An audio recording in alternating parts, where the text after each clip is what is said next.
What's up, pigeon family? Out here making these videos about that Pectus Carinatum and that pigeon chest. Woo! Today I'm gonna tell y'all a little story. Okay, so a guy wakes up and he climbs a mountain near his house. He climbs this mountain and it's his mountain to climb and he does it. And then he gets down that mountain and he starts telling people at school, and he tells his parents, he's like, hey yo, I climbed this big old mountain. He tells his parents, I climbed this big old mountain. It's a big mountain. They say to him, man, that wasn't a mountain. That was just a hill. He's like, nah, it was a mountain. Bam! Boing! And they're like, nah, man, that was more like boop. That was like a little boop boop. He's like, come on, that is a mountain. That was intense. It's tough. Everybody knows it's a mountain. And they're like, no, it's just a little boop boop boop. So this story is a metaphor for your Pectus Carinatum with BDD, body dysmorphic disorder, which means you have an obsession with your body and a perceived flaw, or something that could be interpreted as a flaw, but then is exaggerated into something really extreme. So he gets down from this mountain and he says to his mom, I climbed that mountain, Mom. She said, that ain't no mountain. Stop making a mountain out of a molehill. Stop making a mountain, boing, out of a little bloop, bloop, bloop, molehill. The thing about BDD is it's all consuming. It takes over your life. Your image becomes everything. Why is our image everything? Shouldn't there be more important things than considering how other people think we appear to them visually? Well, maybe it's because visually how we are reflects something deeper. Maybe we're programmed to take people's visual selves as representative of their genetics. Like, they have good genetics and that's why they look good. I'm drawn to them because my body knows that this person has good genetics, and if I had a baby with this person, or if it's the same gender, then this person's got good genetics, and I want to befriend this person because I want to be friends with someone with good looking genetics. I want to have kids with someone with good genetics, and yeah, so looks are an indicator of that. Of course, everybody knows that. Well, thing is, looks can sometimes be wrong. And also, what you think is about someone's looks or whatever, or about your own looks, can be wrong about how it looks to other people. Listen, having Pectus Carinatum, I guess the deepest fear there isn't that it appears a certain way, but what that appearance reflects on a deeper level about your value as a person, a value sexually as a sexual partner, value to the and usefulness and to the group, and how other people are gonna perceive you. So it's like sexual usefulness, which is what we're programmed to care a shit ton about, because people that don't care a lot about being seen as sexually viable aren't gonna make it to the next line of evolution there. So we're really programmed to care about whether or not we are sexually viable. And we know that looks are a huge indicator for this, although, of course, not the biggest indicator. Like, well, I'm gonna go there. Like, for guys versus girls, they'll say, like, girls care less about looks, guys care more about looks in girls. You know, and we can get into the reasons maybe, but I'd say I've heard in my experience, girls care more about confidence and in general, if we would talk like scientific terms, like dominance in the group, because a more dominant male has more access to resources and is more protective of any child or the woman.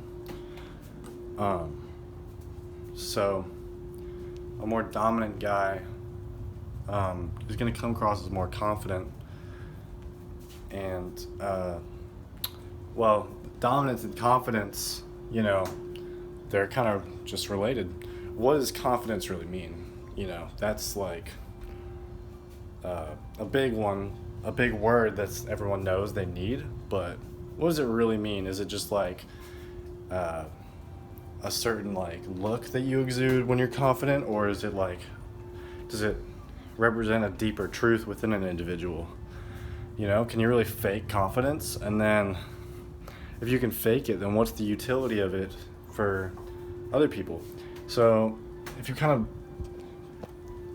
of look at all this stuff, you can kind of deduce that confidence kind of represents like dominance or ability to be dominant.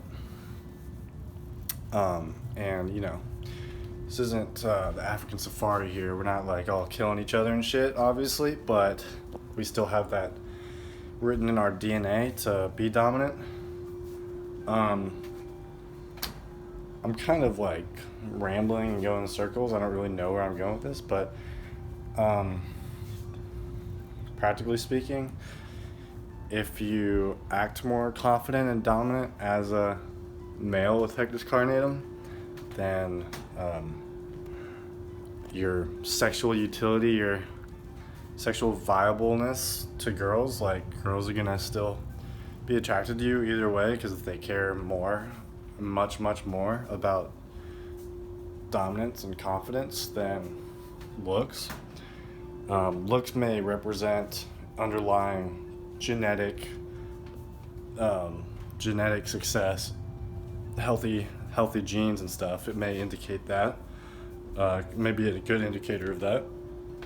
It's not perfect, but confidence and dominance also is an indicator of genes being good.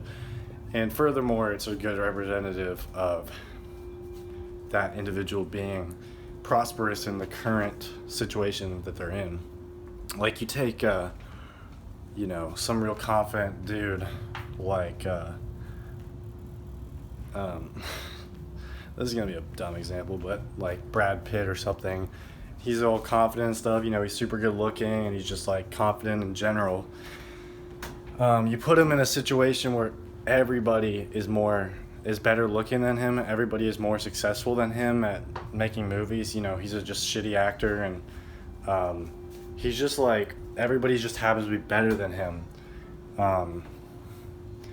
Well, he's not going to come across as confident, and in that particular situation, although his genes are just the same, situationally, the confidence reads to other people that he's not as good of a mate, because in this certain situation he doesn't have the same dominance and protection of the babies and stuff like that. Yeah, I guess I'm gonna need to bring this back to Pectus Carinatum, because it's like a Pectus Carinatum channel and all. Pectus Carinatum may or may not affect your athleticism. Like, for most people with Pectus Carinatum, it does take a toll on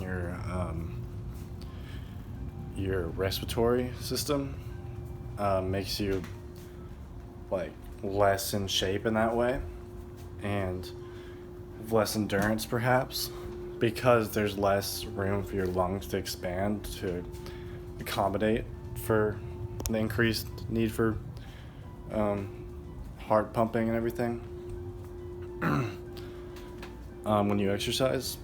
But other than that, as doctors will say, it is primarily cosmetic in that it's not totally detrimental to you physically. You know, leave a comment, let me know if you're like how athletic you are and stuff. I'm pretty much a Chad, you know. No, but I don't want to sound like cocky, but I am decently athletic. I'm kind of uncoordinated, but I'm very I've always been strong. And so what I'm saying is that the base of having your chest is and the rib cage all different and everything, it doesn't necessarily hamper your athleticism at all. So you know, if that's the case for you, especially if that's the case for you, then like really what do you have to feel bad about for your Pectus Carinatum?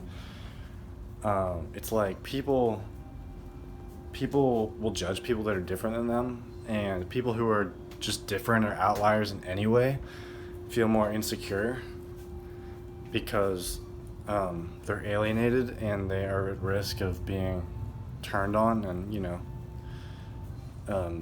because people are gonna side with people who have similar traits to them when push comes to shove. So no matter what the trait is, even if it's not a negative trait per se, even if it's an outlying trait, then it is likely to make you insecure, but then there's a chance to overcome that.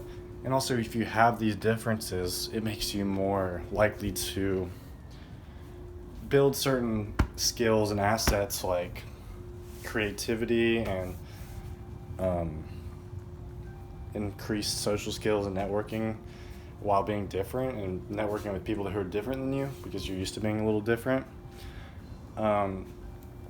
Okay, so I'll give another example of so girls that their breasts develop early and they're in like middle school and they've got like giant tits already. They get bullied like a lot of the time. I mean, never had experience with this, to be honest, but like this is like a trope. It's a common thing you hear. So they're getting bullied, and why are they getting bullied? When, you know, having large breasts is a desirable trait to most people.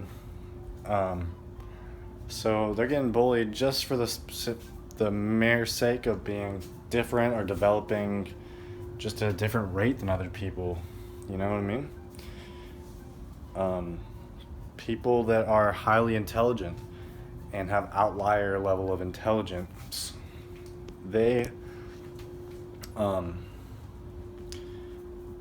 they might have other developmental holdbacks, just because when you have one trait that's so good, you don't need to develop other traits necessarily. So maybe they didn't develop other skills because their intelligence compensated for everything else, like their athleticism, social skills and stuff, because they could always just brain their way through it, or maybe even work ethic and stuff.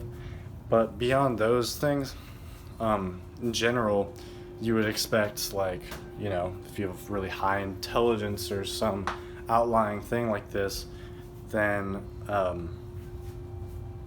it's all positive. But no, it just it's gonna make you an outlier socially and make you more susceptible to insecurity and complexes and stuff like that. Alright guys, that's the end of the video. Thank you so much for watching. If you actually got to the end of this video, then wow, that must have been kind of boring.